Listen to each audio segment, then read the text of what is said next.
thank you very much. It's an honor to have President Zelensky of Ukraine, and we've been working very hard, very close. So we've actually known each other for a long time. We've been dealing with each other for a long time, and very well. We had a little negotiation spat, but that worked out great. I think for both countries, I think for the world, actually, beyond both countries. And we have something that is a very fair deal. And we look forward to getting in and digging and working and getting some of the rare earth. But it means we're going to be inside, and it's a big commitment from the United States, and we appreciate working with you very much. And we will continue to do that. We have had some very good discussions with Russia. I spoke with President Putin, and we're going to try and bring this to a close. It's something that you want and that he wants. We have to negotiate a deal, but we've started the confines of a deal, and I think something can happen. The big thing is the number of soldiers, mostly at this point, but soldiers being killed. They're losing thousands of soldiers. So on both sides, we're losing a lot of soldiers, and we want to see it stop, and we want to see the money get put to different kinds of use, like rebuilding. And we're going to be working very hard, but we've had a lot of very good conversations. I will say until we came along, the Biden administration didn't speak to Russia whatsoever. They didn't speak to anybody. They just allowed this to continue. And I will say that, I'll say in front of you, you've heard me say it 1,000 times, if I were president, this war would have never happened. We would have had a deal negotiated for you without having to go through what you've gone through. But your soldiers have been unbelievably brave. We've given them great equipment, but somebody has to use the equipment. They've been unbelievably brave, and we give them great credit. This was supposed to be over very quickly, and here we are 3 years later. So I give tremendous credit to your generals and your soldiers and yourself, in the sense that it's been very hard fighting, very tough fighting. They're great fighters, and you have to be very proud of them from that standpoint. But now we want to get it over with. It's enough, right? We want to get it over with. So it's an honor to have you here. Thank you very much for coming. We're going to sign the agreement at the conference in the East Room in a little while, right after lunch.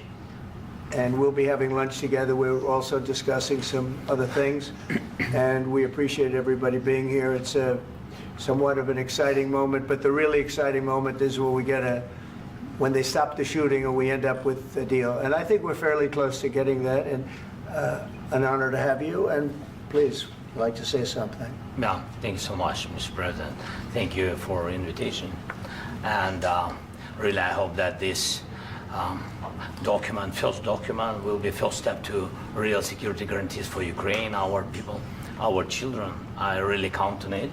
And of course, we count that America will not stop support. Really, for us, it's very important to support and to continue it. I want to discuss it with details further during our conversation, and of course the infrastructure or security guarantees. Because for today, I understand what Europe is ready to do, and of course I want to discuss with you what United States will be ready to do.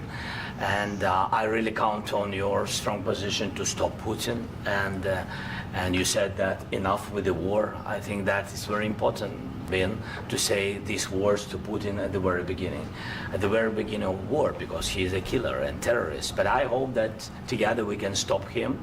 But for us, it's very important to, to save our country, our values, our freedom and democracy, and of course, no compromises with the killer about our territories. But it will be later. And of course, what I wanted, we spoke about it by phone with you about the drones production. We have very good drones production. I think the best one in the world for today because of the war. Yes, and of course, we need very much the air defense. You have the best air defense in the world, and really you helped us under attacks of Russians. And I want to speak how we can exchange the licenses. We're open to share the licenses of all our drones with you, of course, with the United States. And we need licenses for quick production of air defense. Even after the war, we need our nation to be calm, that we are secure. So that's why we need this air shield. And of course, about this I want to speak about the contingents. I think that France and UK already spoke to you, and we know that Europe is ready, but without the United States, they will not be ready to be as strong as we need. And the last point, last not least, about exchange, about our people and children. And you know that these crazy Russians, that they stolen 20,000 of children, Ukrainian children. They changed their names, they changed their families, relatives, and now they're in Russia. We want to bring them back, and really, it's a big dream, task, and goal for me, and our warriors. By the way, Mr. President, we released more than 4,000 warriors from Russian prison, but there are thousands more in the prison. I wanted to share with you some images. How it's just can I now? Yeah, please. Some minute, 1 minute, 1 minute. Just you to understand in what circumstances, in what situation they are, and what the attitude of Russia to our prisoners. That guys, just you before and after. And you see before and after, just you to understand. Now thousands of such guys, ladies and men, there, and that, so they don't eat, they beat them, and they do a lot of bad things. So out of, even during the war, there are rules. Everybody knows there are rules during the war. So these guys, they don't have any rules. You see that 50, 60 kilograms left, and a lot of such things. And I didn't want to show you what the changes with images of children, because I will just share with you. And I mean, it's looking tragic. Yep, that's tough stuff. I wanted very much to give you, and you see it. Yeah. This is pastor, by the way. They stolen pastors, because it's not Russian church. They stolen pastors and moved pastors to the prison. At the end of last year, we brought 3 pastors, and we could exchange them. And this is pastor, you see. Yeah, that's tough. Yeah. So I mean, this I wanted to show you, and this. So thank you very much. We want to get that ended, right? Yeah. Of course. We And want. I think we will. And We have to, of course. do you have any questions, please? Mr. President, thank you, Mr. President. With the, how much money is the U.S. going to put into the fund that is being created today, and how does this provide long-term security for Ukraine?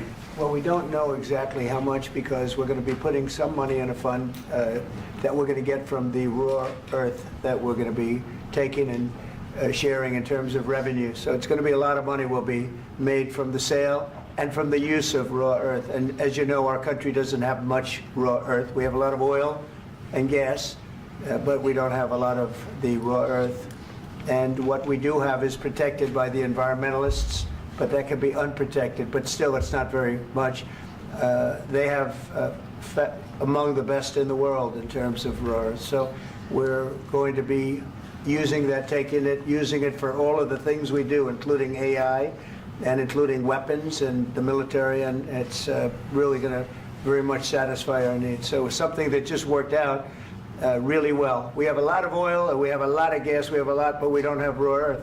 So this has just about every component of the raw earth that we need for computers, for all of the things we do. This puts us in great shape. And on long-term security for Ukraine, how does this provide it? I think they're going to have great luck. I think once we make the agreement, that's going to be 95% of it.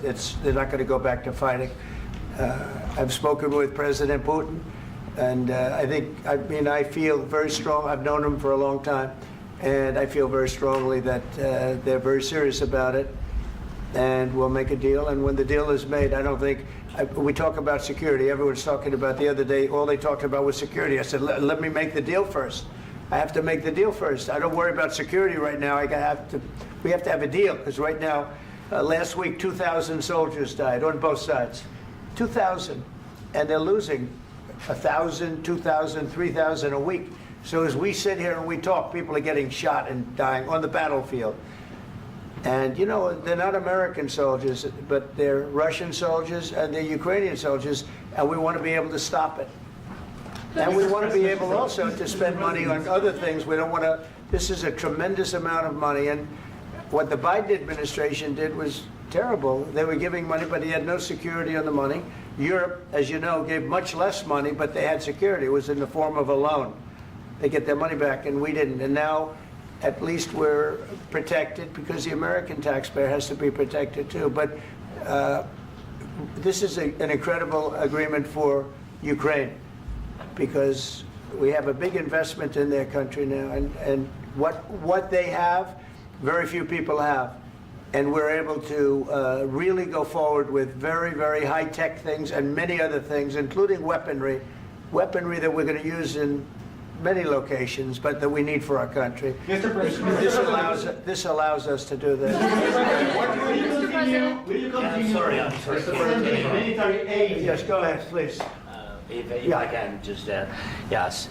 In the document, there is one of the very important points. If we speak about business and investment, we never had LNG terminals in Ukraine. This document will open. I mean, the next documents, but anyway, here we see in the framework, we see really goodwill for this. LNG terminals for us is very important, and I think for security of European continent. We have the biggest storage, gas storage. We have the biggest in Europe. Yes, yes, and we can use it. Use it for LNG. Use it for LNG, and we will do it.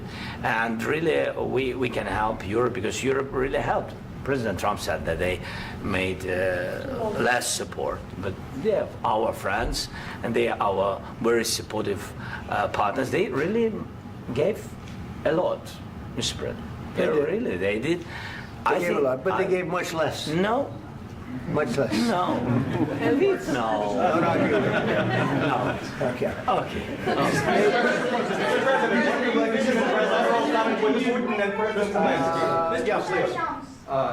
Mr. President Trump, you have repeatedly called the deal with Ukraine as a historical one.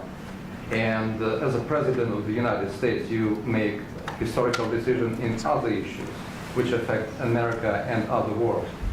So what place in the world history do you want to take? And do you associate yourself with any famous historical figures? Yeah, I'd say George Washington, Abraham Lincoln.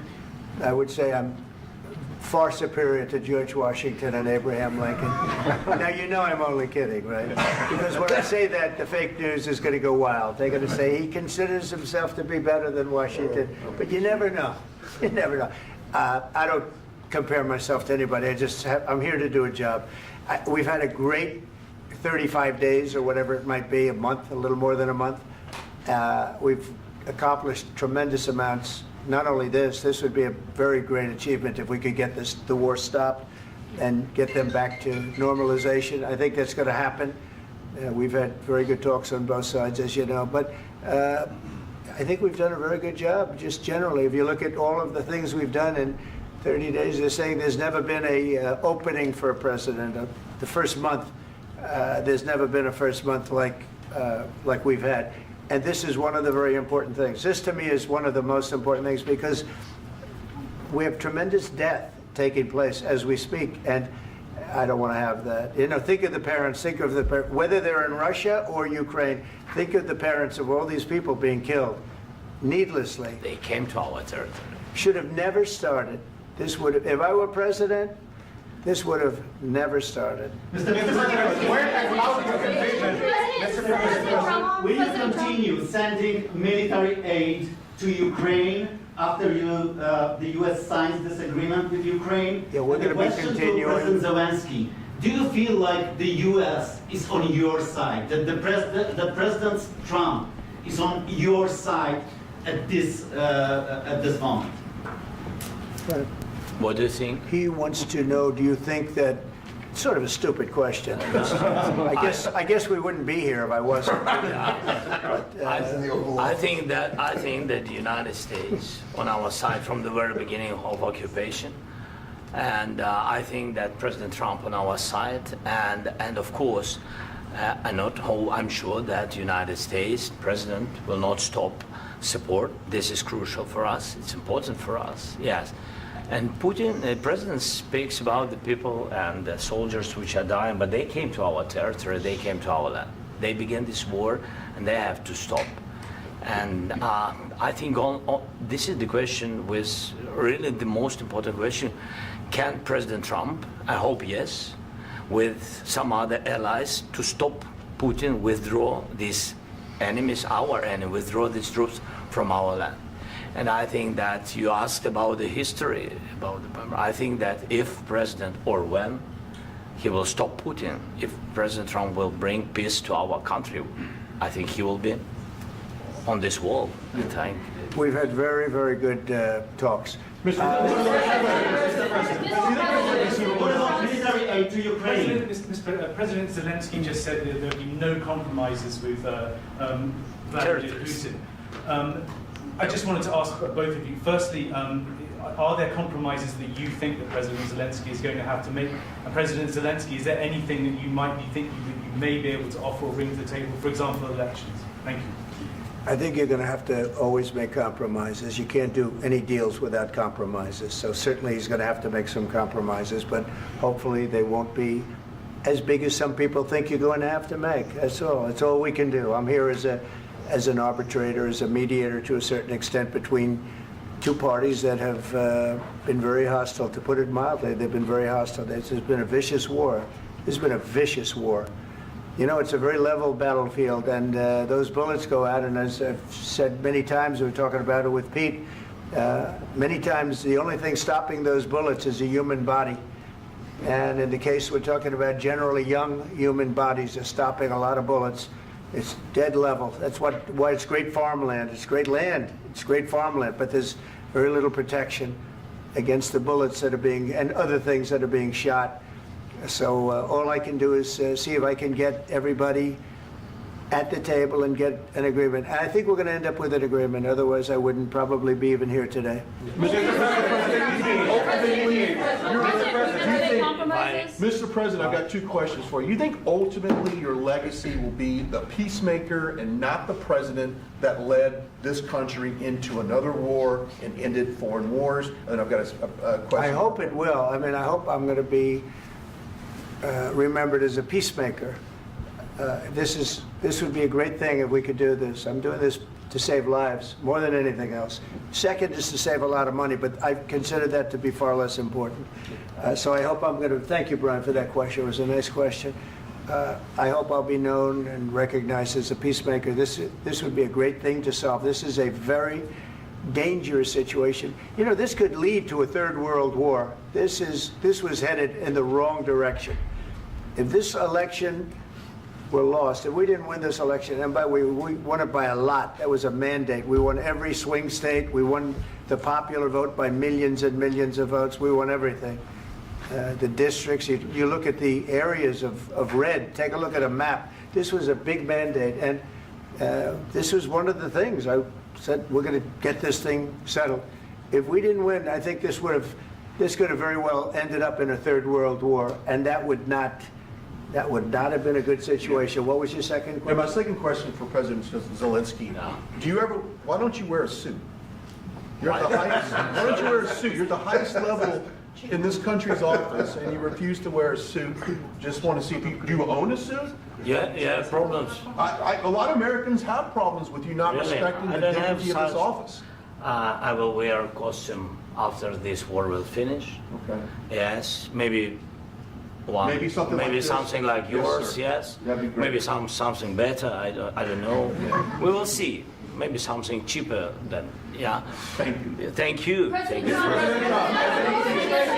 Trump, thank you, President Trump. You said yesterday that you President, are you going to send more arms to Ukraine in case there's no peace? Yeah, we're going to have arms to Ukraine, yeah, sure. Hopefully I won't have to send very much, because hopefully we're going to have it finished. We're looking forward to finishing this quickly.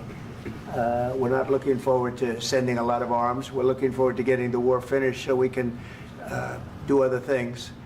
But we very much appreciate the agreement, because we needed what they had, and we're treating, you know, our country is now treated fairly. Biden didn't do that.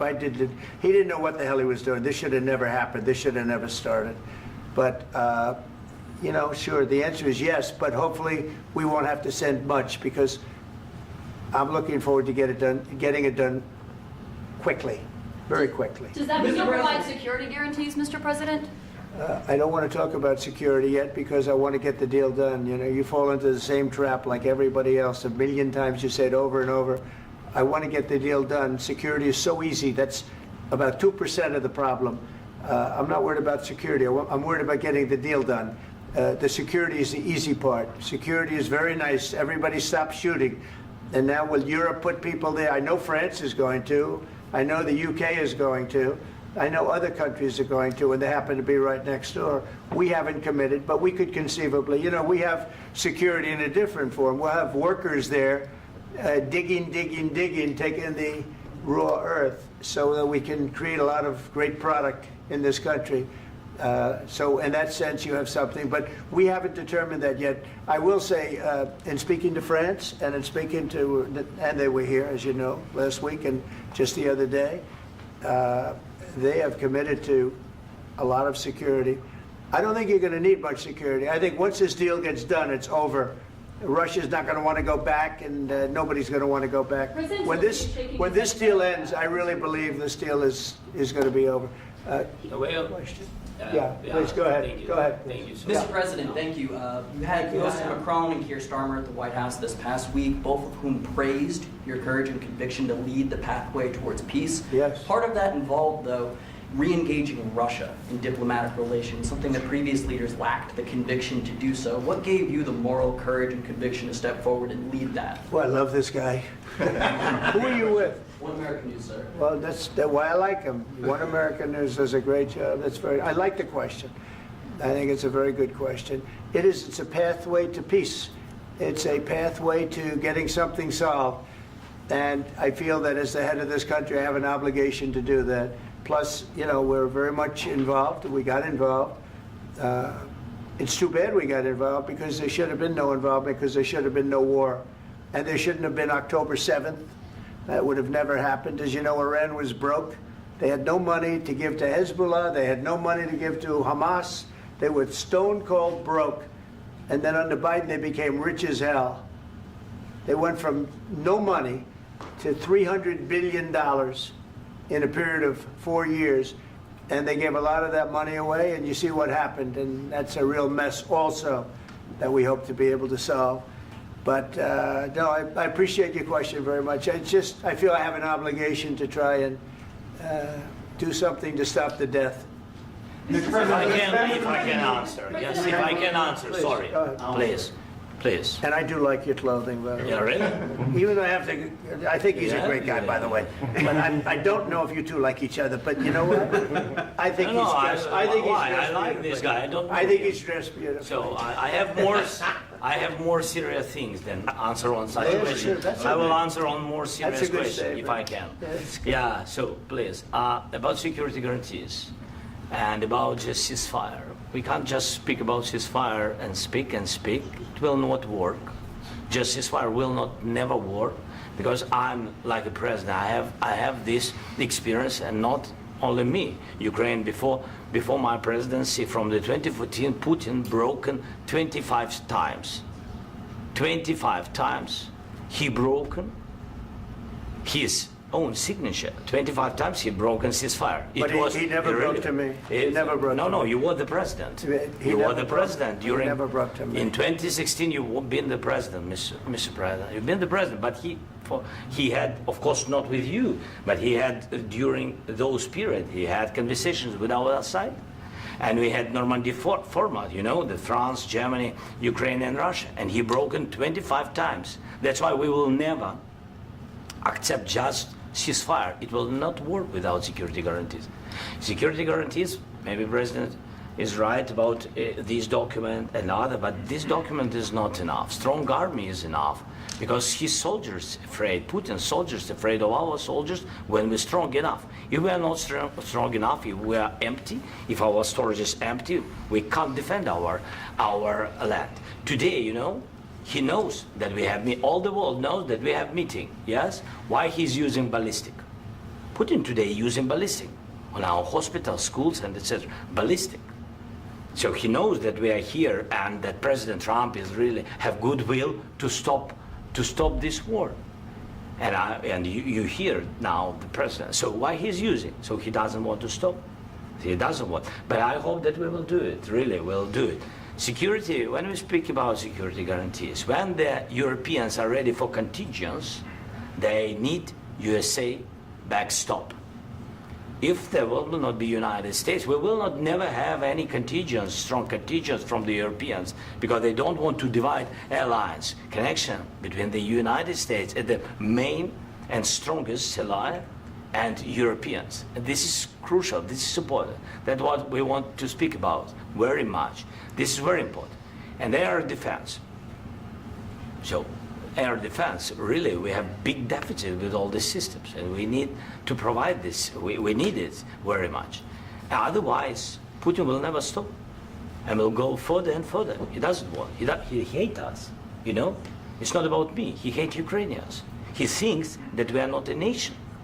He thinks, and he shared these thoughts. I think maybe with your team also. I don't know, but with all the Europeans, in media, officially and not, he always said that there is no such country, such nation, such language, and such life like Ukrainian. No, he really doesn't respect all the Ukrainians, and he wants to destroy us. And you are right, Mr. President. That's 2%. This document, maybe other documents, it's a very good start, very good, but it will not enough to stop this person. Should Russia pay to rebuild Ukraine? Mr. President, under these Should Russia pay to rebuild Ukraine? They have to pay. This question, you This didn't is the like rule. because This is the rule of because the war. I'm This is sorry. the rule of the war. During all the centuries, all the history, this is the rule of the war. Who began, those pay. Do you agree? This is the rule. Putin began this war. He has to pay all money for innovation. He has to pay. Of course, some Russian assets, what we have in Europe, about 300 billion, we can use them. We can use for innovation and buy military support from the United States also. We can do it, but it's not enough. It's not enough. Under these circumstances, do you envision a trilateral summit with Because I want Putin to and know- President Zelensky? Wait 1 second. I asked this question that you didn't like because I wanted to know if you want to position yourself in the middle between Russia and Yes. Ukraine or on the Ukraine side. No, I'm in the middle. I want to solve this thing. I'm for both. I want to get it solved. And it's wonderful to speak badly about somebody else, but I want to get it solved. If we can solve it, great. If we can't solve it, they're going to have to fight it out, and who knows what's going to happen. But I want to see it get solved. May I follow up? One more question about U.S. troops in Europe. After Russian invasion of Ukraine, your predecessor sent additional troops to Eastern Europe, including Poland, my country. Yeah. Are you committed to keeping these troops on the eastern flank of NATO in the future? I'm very committed to Poland. I think Poland has really stepped up and done a great job for NATO. They, as you know, they paid more than they had to. They are one of the finest groups of people I've ever known. I'm very committed to Poland. What about Baltics? Poland's in a tough neighborhood, you know. What about the Baltics? The Baltics, they got a lot of, it's a tough neighborhood too, but we're committed. We're going to be very committed, and we're committed to NATO. But NATO has to step up, and the Europeans have to step up more than they have. And I want to see them equalize, because they are in for far less than we're in, and they should be at least equal. You understand that? Why is the United States, we have an ocean in between, why is the United States in for so much more money and other things as Europe? With that being said, and as you said, they've also been obviously very helpful, but we have put in far more than they have, and I think they should equalize. Mr. President, Yeah, please, go Can I ahead. ask you about the agreement again today? What changed between the first time that Secretary Bessent gave President Zelensky the agreement and today for the signing? We made a deal. So What was the I'm just- deciding factor? I'm a business person. We made a deal. That's what changed. A lot of the minerals- I didn't think we were going to make a deal, and We ended up making the deal, so that changed. Mr. President, when and how do you envision a trilateral summit with President Zelensky and Putin? I don't know, under but these well, they circumstances? don't like each other, I can tell you that. Okay? They do not like each other. This is not a love match, and it's unfortunate. That's why you're in this situation. The United States should not have allowed this to happen, okay? The United States, run by a man that didn't know much, I'm going to be very nice, run by an incompetent person, very incompetent person, should never have allowed this to happen. I've stopped wars. I've stopped many wars. My people will tell you, I stopped wars that nobody ever heard about. I stopped wars before they ever started. You can look at some of, I could give you a lot of nations that would tell you right now they were probably going to war. I could tell you right now there's a nation thinking about going to war on something that nobody in this room has ever even heard about. Two smaller nations, but big, still big. And I think I've stopped it. But this should have never happened. Mr. President. Sorry, just a second. About any negotiations. First of all, I want really to tell you, and I think that everybody understands that Ukraine, more than Ukrainians, nobody wants to stop this war. But at the future, any negotiations, it's understandable that two sides of the war, not Russia and the United States, because this is not the war between Russia and the United States. This is war of Russia against Ukraine and Ukrainian people. So these two sides will be at the will be at the negotiation table. Then of course United States, like the strongest partner of the Ukraine, and of course Europe. I think Europe is very important. I want to speak about it with the president. Yes, Europe is very important for us because we really defend Europe for today. All Europeans really recognize that we are defending the line, and they have real life, and our people are dying. That's why they helped us. And also, it's about the NATO. Yes, between, like the president said, you have big, nice ocean.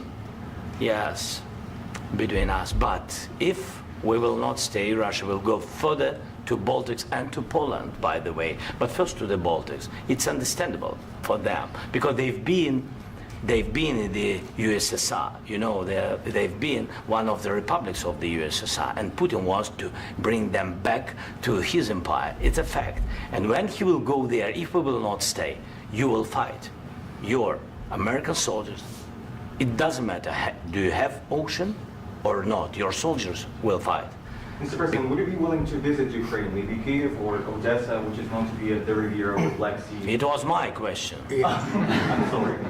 I don't want to talk about Odessa now. Let's not talk about Odessa. I want to talk about making a deal, getting peace. We don't have to talk about Odessa, but a lot of cities have been destroyed. A lot of cities that are not recognizable. There's not a building standing. No. And a lot of things have Mr. President, you have to come and to look. No. We have very good cities. Yes, a lot of things have been destroyed, but mostly cities alive, and people work, and children go to school. Sometimes it's very difficult. Sometimes closer to front line, children have to go to underground schools or online, but we live. Ukraine is fighting, and Ukraine lives. This is very important. And maybe it's Putin is sharing this information that he destroyed us. No, he lost 700,000 people, 700,000 soldiers. He lost everything. Yes. So. Mr. President, one more. I mentioned Poland. Please, go ahead. When did you last speak with President Putin, and what did he say that? A couple of days ago. And what did he tell you that gave you the assurance that he wanted peace? Well, that's what I do. My whole life is deals. I know pretty good. And I've known him for a long time. I've dealt with him for a long time. He had to suffer through the Russia hoax. You know, Russia was a hoax. It was all Biden. It was nothing to do with him. So he had to suffer through that, and he was able to do that. I think that he wants to make a deal, and he'd like to see it end. That's all I do. That's what I do. My whole life, that's what I do, is make deals. And I'm in the middle of a mess, because this is a real mess. It's a very dangerous one. If this doesn't get solved now, it's not going to get solved for a long time. So I hope we're going to get it solved. In the back, please. Thank you, Mr. President. Prime Minister Starmer claimed repeatedly that his government believes in free speech and was not engaged in censorship. But his country's government arrests people for memes and thought crimes, and even more worrisome is pressuring American companies to censor Americans on its behalf. How can he be a reliable, trustworthy partner when he says things that are demonstrably false on such an important topic? Well, we actually spoke to him about that yesterday, and we thought they took it very, very much too far. JD was very strong on it. So was I. So was Marco. And we've been speaking to him about it. Marco, would you like to say something about that? Yeah, we have concerns, obviously, with the conduct of those, particularly as it impacts Americans. And there's real concern that American speech, which is online, could fall into the hands of British or any country's jurisdiction. And so this is a point the Vice President made at Munich, and I think it's a very compelling one, that what unites us with Europe, as much as anything else, is these shared values, and one of them being free speech. And so if Americans are threatened by it, we're going to need to take action in that regard. Mr. President. It's actually a very important question. We spoke about this in detail with the Prime Minister, the Foreign Secretary, and others at lunch yesterday. And I know that Secretary of Commerce Lutnick followed up in private meetings last night. This is really important. We believe Americans have the right to speak their mind, even if we in this room disagree with them. They have the right to speak their mind in the public square, which is often online these days. And we're going to defend that right as it pertains to American companies and American citizens vigorously if we have to. I do think that under the President's leadership, we're going to find common ground with our friends in the UK on this question, but it remains to be seen. The principle that will guide us is we believe in free speech in this country, and we'll fight for it for American citizens. Mr. President, on the deal, is there any other oil and gas component to the deal? Is it all critical? A little bit. We'll see. On LNG? But we're not really looking for that so much. We got a lot. We have more than anybody in the world, by far. So no, we're not talking about it too much, but a little bit. I think it affects also, but for the most part, no.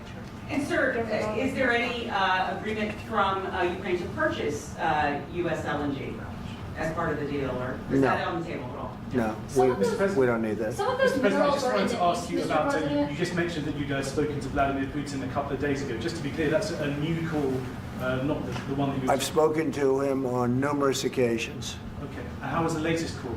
What did you discuss? How did it go? Are you serious with that question? I am. I'd love to know. It went well. I think we're going to have a deal. On the minerals deal, Mr. President, some of those minerals are in the east of Ukraine, not far from the front lines and in areas that Russia has occupied. Will you direct President Putin to withdraw his forces from those areas if there's U.S. interest Well, there? we'll take a look at the time. We have a lot of area. It's a very big area we're talking about, so we'll take a look. I'll study that and I'll see. And who would protect those minerals if they are U.S. interests? Would that be Ukrainian They'll be forces? protected. The European agreement forces? will protect them. U.S. The forces? agreement, yeah, we're signing an agreement. You know? Right, but what if Russia tries to invade or there's Russian aggression in those spots? I just told you, I don't think that's going to happen. And if that were going to happen, I wouldn't make a deal. If I thought that was going to happen, I wouldn't make a deal.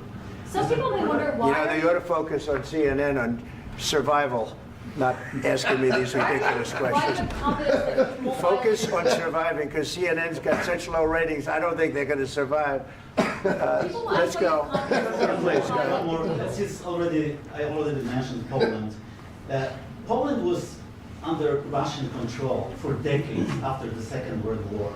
When I was a kid, I looked at the United States not only as a most powerful country, richest country in the world, the country that has great music, great movies, great muscle cars, but also as a force for good.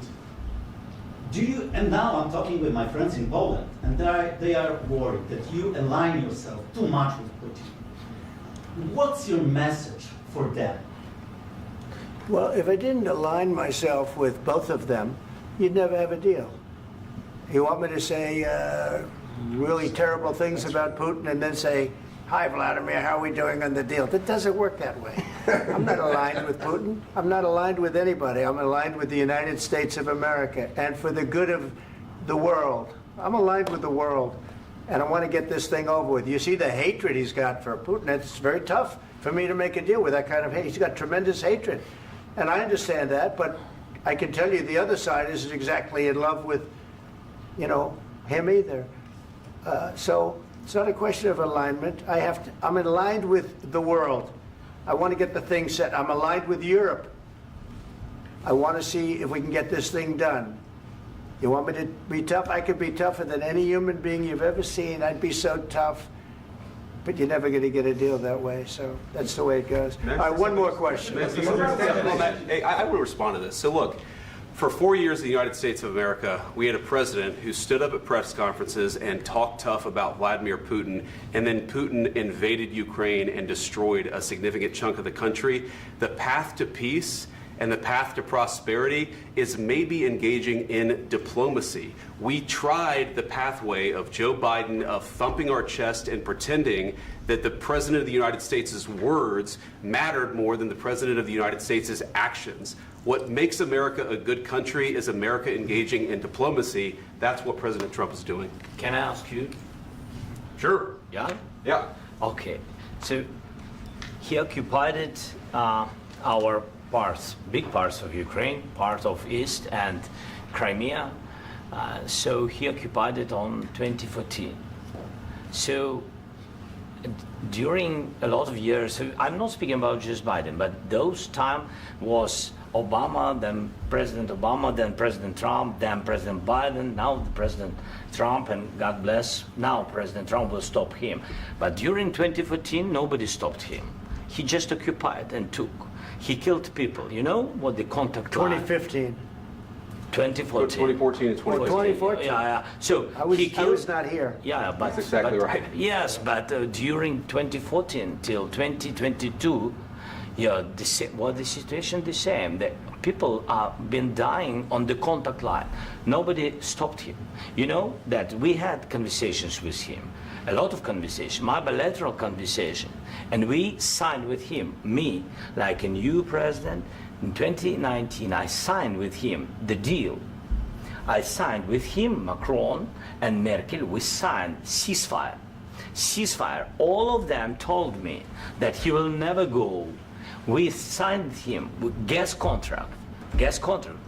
Yes, but after that, he broken this ceasefire. He killed our people and he didn't exchange prisoners. We signed the exchange of prisoners, but he didn't do it. What kind of diplomacy, JD, you are speaking about? What do you mean? I'm talking about the kind of diplomacy that's going to end the destruction of your country. Yes, but if you Mr. President, with respect, I think it's disrespectful for you to come into the Oval Office and try to litigate this in front of the American media. Right now, you guys are going around and forcing conscripts to the front lines because you have manpower problems. You should be thanking the President for trying to bring an end to this conflict. Have you ever been to Ukraine that you say what problems we have? I have been to. Count once. I've actually watched and seen the stories, and I know what happens is you bring them on a propaganda tour, Mr. President. Do you disagree that you've had problems bringing people into your military? And do you think that it's respectful to come to the Oval Office of the United States of America and attack the administration that is trying to prevent the destruction of your country? A lot of questions. Let's start from the beginning. Sure. First of all, during the war, everybody has problems, even you, but you have nice ocean and don't feel now, but you will feel it in the future. God bless. You don't know that. God bless. You don't God know bless. that. You will not have a war. Don't tell us what we're going to feel. We're trying to solve a problem. Don't tell us what we're going to feel. I'm not telling you. Because I'm you're in no answering on position this to question. dictate that. That's Remember exactly what this. you're doing. You're in no position to dictate what we're going to feel. We're going to feel very good. You will feel influence. We're going to feel very good and very You strong. will feel influence. You're right now not in a very good position.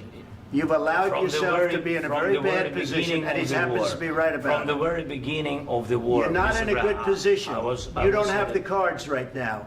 With us, you start having I'm not cards. playing cards. Right now, you don't. I'm very You're playing serious, cards. Mr. President. You're I'm playing very cards. serious. You're I'm gambling the with the president lives in of war. millions of people. You're gambling with World War III. What you're You're speaking gambling about? with What are you World speaking War about? III.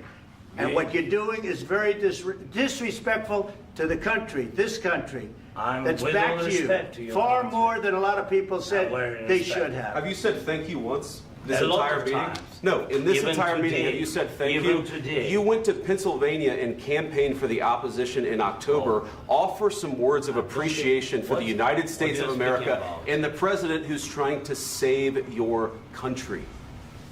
Please, you think that if you will speak very loudly about the war, you He's can... not speaking loudly. He's not Yeah. speaking loudly. Your country's Can I- in big can I- trouble. Can I Wait a answer? minute. No, Can you've I done a lot answer? of talking. Your country is in big trouble. I know. You're not I winning. know. You're not winning this. You have a damn good chance of coming out okay because of us. Mr. President, we are staying in our country, staying strong from the very beginning of the war. We've been alone, and we are thankful. I said thanks You haven't in been this alone. cabinet, You and haven't not been only alone. in this cabinet. We gave you, through I this said stupid thank- president, $350 billion. You voted We gave for you your military president. equipment, You and you voted men for are your brave, president. but they had to use our military. What about West? If you didn't have You our invited military me- equipment, You invited if me you to didn't speak- have our military equipment, this war would have been over in 2 weeks. In 3 okay? days, I heard it from Putin. In 3 days, this is something Maybe new. less. In 2 weeks, of course, yes. It's going to be a very hard thing to do business like this. I Again, tell you. just say thank you. I said a lot of accept times that thank there, you accept to that- American people. Accept that there are disagreements, and let's go litigate those disagreements rather than trying to fight it out in the American media when you're wrong. We know that you're wrong. But you see, I think it's good for the American people to see what's going on. I understand, sir. I think it's I very understand. important. That's why I kept this going so long. You have to be thankful. You don't have the I'm cards. thankful. You're buried there. Your people are dying. tell you You're again, running I low know. on soldiers. Don't- Listen, don't please, you're running Mr. low President. on soldiers. It would be a damn good thing. Mr. And then President. then you tell us, I don't want a ceasefire. I don't want a ceasefire. I want to go and I want this. Look, if you could get a ceasefire right now, I tell you, you take it so the bullets stop flying and your men stop getting killed. Of course, we want to stop the war. But you're I saying said- you don't want a ceasefire. But I said to you, I want a ceasefire. with guarantees. Because you'll get a ceasefire faster than an agreement. Ask our people about ceasefire, what they think. That wasn't doesn't with matter me. for you what- That what wasn't is- with me. It That was wasn't with with a you. guy named Biden, who was not a smart person. This That is was your, with, this that was is with your Obama. president. It was your president. Excuse me. That was with Obama, who gave you sheets, and I gave you javelins. Yes. I gave you the javelins to take out all those tanks. Obama gave you sheets. In fact, the statement is Obama gave sheets and Trump gave javelins. You got to be more thankful, because let me tell you, you don't have the cards. With us, you have the cards. But without us, you don't have any cards. One more question to Mr. Vice President. I'm sorry. It's going to be a tough deal to make, Um, because the attitudes have to change. What if Russia breaks ceasefire? What if Russia breaks peace talks? What do we do then? I understand that it's a heated conversation right now. What are you but saying? what She's if asking, what if Russia Putin breaks the breaks ceasefire? What if anything? What if a bomb drops on your head right now? But they have Okay? broken What if they ceasefire broke it? many I don't know. times. They broke it with Biden because Biden, they didn't respect him. They didn't respect Obama. They respect me. But what- Let me tell you, Putin went through a hell of a lot with me. He went through a phony witch hunt where they used him and Russia. Russia. You ever hear of that deal? That was a phony Hunter Biden, Joe Biden scam. Hillary Clinton, Shifty Adam Schiff. It was a Democrat scam. And he had to go through that. And he did go through it. We didn't end up in a war. And he went through it. He was accused of all that stuff. He had nothing to do with it. It came out of Hunter Biden's bathroom. It came out of Hunter Biden's bedroom. It was disgusting. And then they said, oh, the laptop from hell was made by Russia. The 51 agents. The whole thing was a scam. And he had to put up with that. He was being accused of all that stuff. All I can say is this. He might have broken deals with Obama and Bush, and he might have broken them with Biden. He did, maybe. Maybe he didn't. I don't know what happened. But he didn't break them with me. He wants to make a deal. I don't know if you can make a deal. The problem is, I've empowered you to be a tough guy. And I don't think you'd be a tough guy without the United States. And your people are very brave. But you're either going to make a deal or we're out. And if we're out, you'll fight it out. I don't think it's going to be pretty, but you'll fight it out. But you don't have the cards. But once we sign that deal, you're in a much better position. But you're not acting at all thankful. And that's not a nice thing. I'll be honest, that's not a nice thing. All right, I think we've seen enough. What do you think? What's huh? this negotiation? This is going to be great television, I will say that. All right. We'll see what we can do about putting it together. Thanks. And I need the back of your chair. We'll see, I don't know. All right, guys, come on. Wait, hey, control. Right, let's go. Guys, come on, let's move, please.